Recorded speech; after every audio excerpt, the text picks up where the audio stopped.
గురుగారు పండగ అనగానే మీకు ముందుగా గుర్తొచ్చేది ఏంటి? వినాయక చతుర్థి ఆది గణపతి మనం చేసుకుంటాం కదండి. ఇది పిల్లల దగ్గర నుంచి పెద్దవాళ్ళ వరకు మనం చేసుకుంటూ ఉంటాం. ఎందుకంటే ఇది పిల్లల పండగ. గరికి తెస్తారు, వాళ్ళు తోచిన తెస్తూ ఉంటారు, పాలవిలు కడుతూ ఉంటారు, కేరింతలు కొడుతూ ఉంటారు, మెయిన్గా మట్టితో వినాయకుడిని తయారు చేస్తూ ఉంటారు. అంటే పిల్లలతో పాటు పిల్లలై ఆడతాడు వినాయకుడు. అవును, ఆ పాలవిలు కట్టేటప్పుడు పిల్లలు చేసే అల్లరింత అంతా కాదు, నే కడతానంటే నే కడతా అని చెప్పి పోటీ పడుతూ ఉంటారు. ముఖ్యంగా ప్రసాదాల దగ్గర పిల్లలకి ఇష్టం, 9 రకాల ప్రసాదాలు ఇవి తయారు చేస్తూ ఉంటారు. చాలా తమాషాగా జరుగుతుంది ఇది. అంటే అన్ని తరహాల వాళ్ళు వాళ్ళకి తగినటువంటి స్థాయిలో గణపతిని వాళ్ళకి తోచినట్టుగా చేసుకోవటం చాలా సరదాగా ఉండేది. అంటే ఇప్పుడు తరానికి తెలియకపోవచ్చు, మా బాల్యంలో ఏంటంటే వినాయక చవితి పండుగ వచ్చిందంటే సాయంత్రం పంజళి దగ్గరికి వెళ్ళేవాళ్ళం, సాయంత్రం రోడ్డు మీద సినిమాలు వేసేవారు అనమాట. అది చూడటానికి ముచ్చట పడేవాళ్ళం. వినాయక చవితి అవునండి అమ్మా, ఆ బాల్య దశలో మాకు అవన్నీ చూసినటువంటి వాళ్ళం. ఇది ఒక రకంగా చెప్పాలంటే ఇది పిల్లల పండుగ. అప్పటికి ఇప్పటికి ఏమైనా మార్పులు ఉన్నాయా పండగ ఈ వినాయక చవితి సందర్భం? మార్పులు వస్తాయి కదండి అమ్మా, మార్పులు వస్తాయి. అప్పట్లో పందిళ్ళు తక్కువ ఉండేవండి, ఇప్పుడు పందిళ్ళు ఎక్కువ అవుతున్నాయి. వచ్చాయి దానివల్ల అందరూ దీన్ని ఇంకొచ్చేసేపు ఎక్కువ ఆస్వాదన చేస్తున్నారు. అప్పట్లో ఎక్కడో 10 వీధులకో 15 వీధులకో ఒక పందిరు ఉంటే ఆ పందిరు చూడటం కోసం వెళ్ళేవాళ్ళం మేము. అంటే అప్పుడు చూసారు, ఇప్పుడు చూస్తున్నారు కదా, ఆ చేంజెస్ అనేది మీకు వస్తున్నాయండి. అప్పుడు ఏంటంటే విధి విధానాలతో చేసేవారు అందరూ కూడాను. నిమజ్జనం కూడా శాస్త్రోక్తంగా చేసేవారమ్మా. నెయ్యి వేగింది, పెసరపప్పు వేసేసేయండి, పెసరపప్పు ఫ్రై చేసేద్దాం. ఒకసారి కొంచెం పచ్చివాసన పోయేంత వరకు వేయించుకోవాలి, అంతే.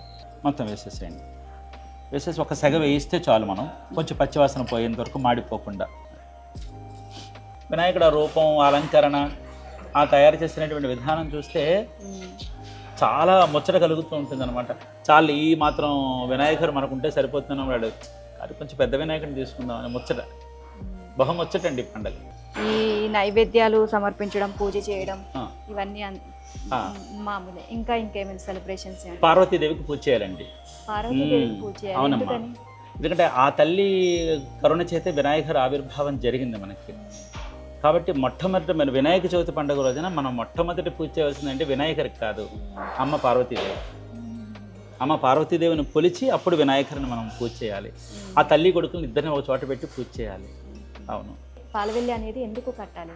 ఆ ఇల్లంతా వాళ్ళ పాలవెల్లంతా వాళ్ళ ప్రాంగణంగా భావించుకుని ఇది ఎలా మనకు పచ్చగా కనిపిస్తుందో అలా మన ఇల్లు ఎప్పుడు కూడా బిడ్డా పాపలతో పచ్చగా ఉండాలి, మన వంశం ఎప్పుడు వటవృక్షం కావాలని పచ్చని వాతావరణాన్ని తీసుకొస్తూ పాలవిల్లు కట్టుకుంటారు.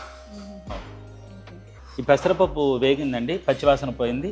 ఇప్పుడు మనం నీళ్లు వేసుకుని ఆ పెసరపప్పు ఉడికించుకోవాలి. తగు నీళ్లు వేయండి, మరి కొంచెం వేయండి, వేసేయండి, ఆ నీళ్ళు వేసేసేయండి. ఒకసారి కలిపేసేసి ఉంచుదాం.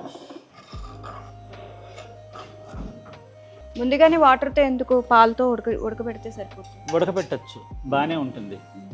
కానీ ఎక్కడైనా నడుంపలుగా ఉండకుండా ఉండాలంటే కనుక ముందు పెసరపప్పు ఉడికిపోవాలి. తర్వాత మళ్ళీ మనం బెల్లం అది వేస్తాం. ఈ పాలు బెల్లం వేయటం వల్ల ఏమవుతుందంటే అది విరిగిపోకుండా కూడా ఉంటుందన్నమాట. కానీ పెసరపప్పు ఉడకనివ్వాలి. తమామ పాలతో ఉడకపెట్టుకోవచ్చు, కాస్త వ్యవధి కూడా తీసుకుంటుంది.